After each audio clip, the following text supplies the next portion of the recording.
Hello and welcome back to the conclusion of the Gideon trials here on Top Deck. I'm your host LTD, and with me in the booth, as always, is good buddy XO.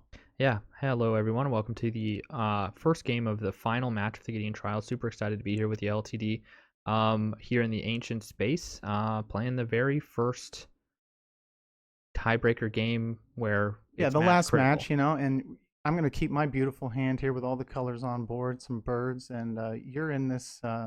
You're going to have to mulligan here, and you've got the evil eye going. What are you playing here again, Yeah, I'm XO? playing a blue-black reanimation deck. I know Living Death is going to be one of my big cards here. There's the Evil Eye again, just a good mid-range threat for me. Over on the end of the screen there, you can see the Gideon coin. It's out today because this is going to be the final match. Whoever wins this match gets that coin. It's been a long road to get here. We're all tied up, and this is going to be what decides it. So first turn here. Yep, this is for the shiny stuff. This is what we've been waiting for. Yep. I get a beautiful birds opening here. Yeah. So what are you playing today? Yeah, I basically am ramping as fast as I can. So I happen to draft all kinds of pieces to help me ramp and get that mana count up early. See if we can get it off here in the beginning. The question is, what am I ramping to? Yeah, lots of fast mana.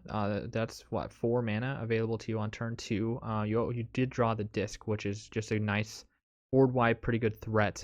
We've seen it here in the Gideon trial so far. But yeah, look at all this Yeah, let's ramp. just add a soul grail to it. Pretty solid ancient magic there. Yep, tons of mana. I just have a single swamp, and you have what 2, 3, 4, 5 mana 10,000. available to you. So Yeah, yeah, 10,000, it's just basically it's nuts. 10,000.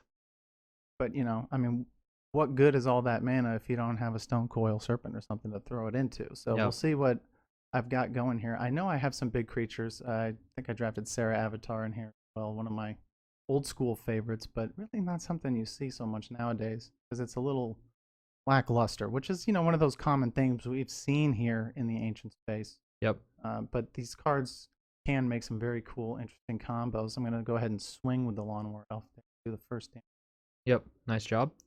Um, I've been thinking about how old school Magic, like what was powerful was the spells and not the creatures, and I kind of want to replicate some of that in the foil space. It's kind of a trap to like run the strongest stuff, and I want to run strong spells and weak creatures. I'm gonna very much try to figure out a way to do that. But yeah, it's fun playing the original format here. Yeah, I see what you're saying there. I mean, the artifacts, we've already seen their strength happen here in the trials many times, but Yeah, yeah, it's really the spells are just unbelievably powerful. yeah. But yeah, the creatures are always just kind of undercurve in comparison to what we're used to, or in comparison to the foil cube, certainly. Yeah, nowadays, with the power level that we see nowadays. But yeah, maybe one of these days I'll actually cast a spell. You have cast, I don't even know how many at this point, but you have a bunch of stuff, and I just have lands. Yeah, So but you've got the mind games, you I do know. have a mind games and a clone, so that's pretty nice. And, like, let's see if I end up dropping that clone, if there's some target that's attractive to me or not. Well, you want an eye and then clone the eye, right? We Yeah. want to have as many eyes as possible. It's a confusing card, a Yep. very disruptive card, actually. I very much enjoyed it. Like we only saw it here and the Gideon Trials in this final match. But I did enjoy playing with it, and it was a fun build around. Like the clone with the eye is pretty cool because then both of them can attack. Because it does have that line of text where only eye creatures you control can attack. Very odd. Yep. But it is a 3. I think it's a 3/5. Can't be blocked or something like that. That body's very good. Yeah, 3/6, effectively unblockable except for by walls. Um, and yeah, it's I don't like it. I don't like the card. The reason I included it in the draft is because it's just such a scary looking, truly black legends card, Yeah. and I really like the way that it looks in the cube. But the It, way that it plays is just really strange, especially with us. We seem to have a lot of propensity to clone, reanimate, duplicate things. yeah. So when you do that with eyes, that it starts to get weird. Yeah, so I end up cloning the Frost Beast. Frost Beast is a good threat. We've seen that card a lot throughout this first trial here. So that makes sense, but I do like the way the eye plays. That's just me. I mean, ultimately, it's your cube. You get to decide what cards go in and out.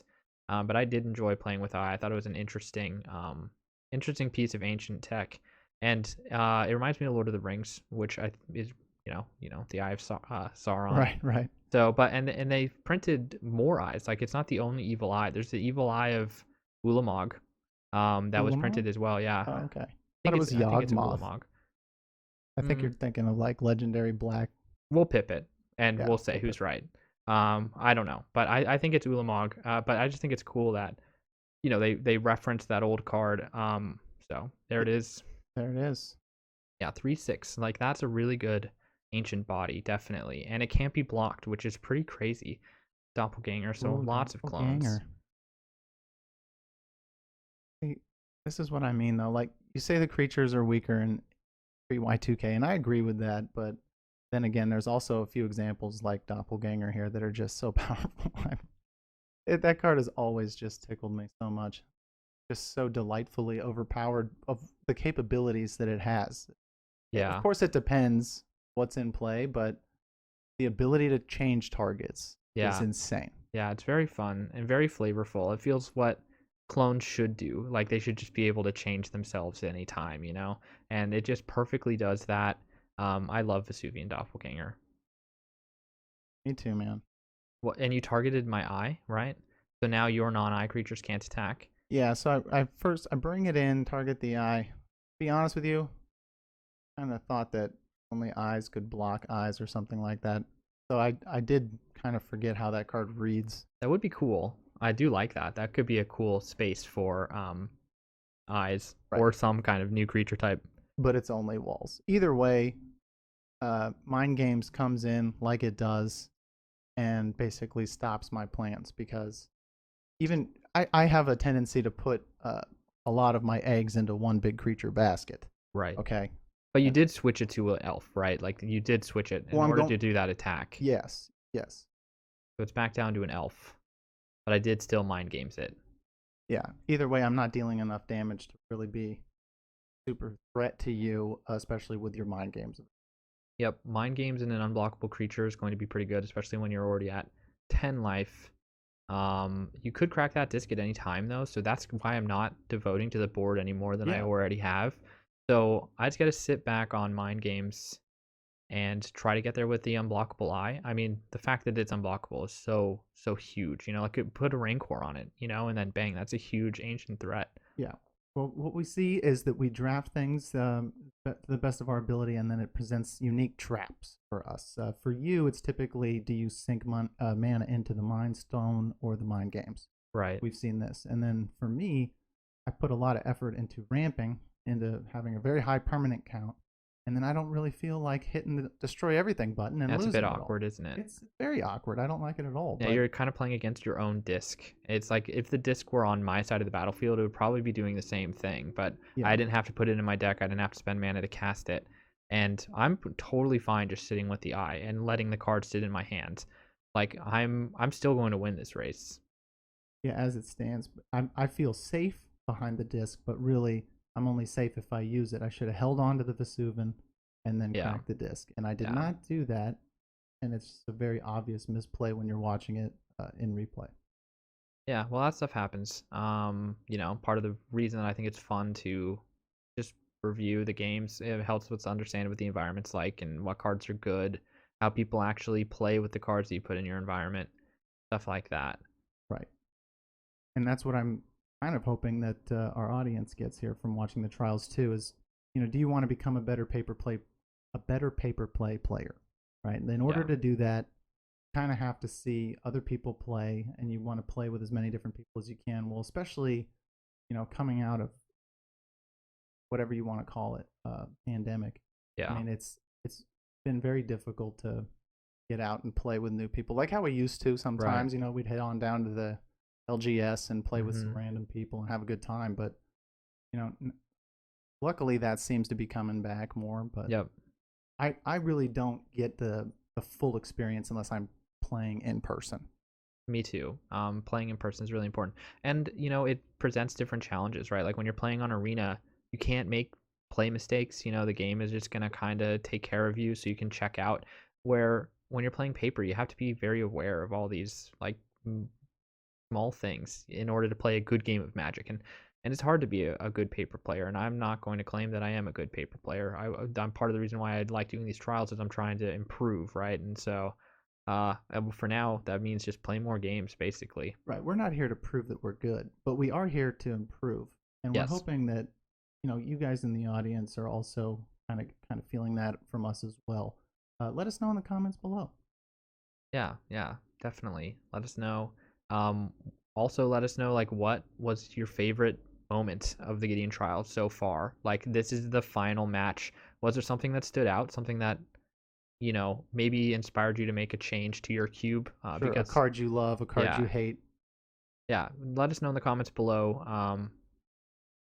That'd be great. One of the things I like to hear, and we've seen some comments before, is cards that should be cut or cards that should be added. Yeah. That's always a great thing to let us know in the comments so we can make the necessary adjustments. Yeah, I like. I mean, I do that on my own. It's part of the fun of owning a cube.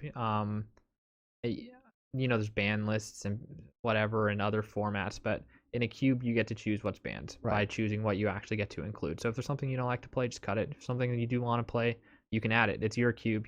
So right. And see, here we go with that eye duplication. You've got your two eyes now. yeah, and that's threatening lethal now, because both eyes can attack. You're at 4, so that Right. Well, should now I do have it. no choice Yeah, you but to must crack crack the disc, right? disc. Get in my little bit of damage and go ahead and wipe all everything. Yeah, I don't know what my follow up is, but I'm pretty sure that I have one. Well, you just have mind games.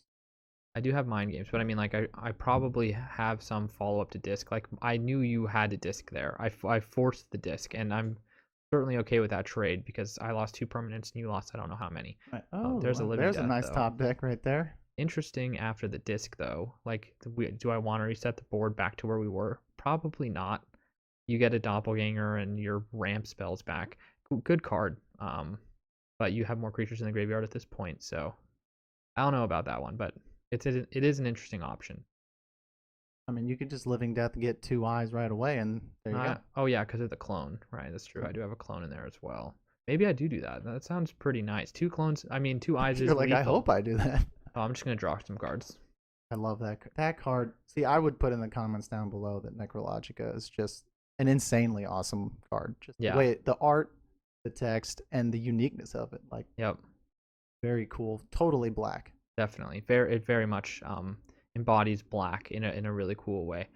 So I'm just up at 7. We tied the game 4-4. I am passing the turn back to you though. Nothing. Right. Nothing to play.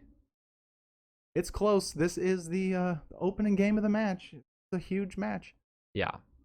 Yeah, winning this game is going to give you momentum to the coin. You really want this game. Um, Ideally, you want this in the next one. Just really end it. All right, so there's some The black. Soldevi ad, Nate, she makes her appearance.